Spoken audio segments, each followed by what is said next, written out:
Let me show you how to make air fryer pork tenderloin that comes out juicy and tender every time. First, let's make the perfect seasoning mixture for the pork. Mix together salt, black pepper, onion powder, garlic powder, and paprika powder.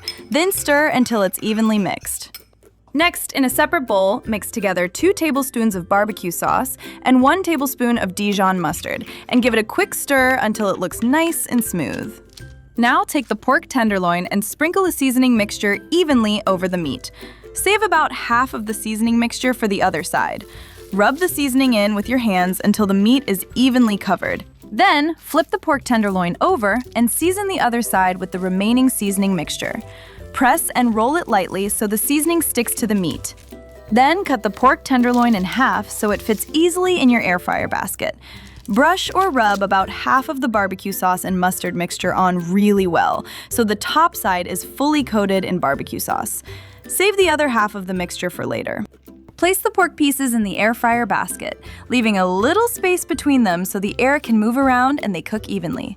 I like to preheat the air fryer for a few minutes beforehand so it is already hot when the pork goes in. Air fry the pork at 180 degrees Celsius or 350 degrees Fahrenheit for 20 minutes. At the 10-minute mark, flip the pork over and brush it with the remaining barbecue sauce and Dijon mustard mixture. Then put it back in the air fryer to finish cooking. This air fryer pork tenderloin looks nicely brown and caramelized on the top. Once you slice it, it is juicy and tender inside, with clean slices and plenty of moisture. If you liked this air fryer pork tenderloin recipe, then check out this crispy pork belly recipe too. I have tried many ways to make crispy pork belly in an air fryer, and this is the one recipe that finally worked every time.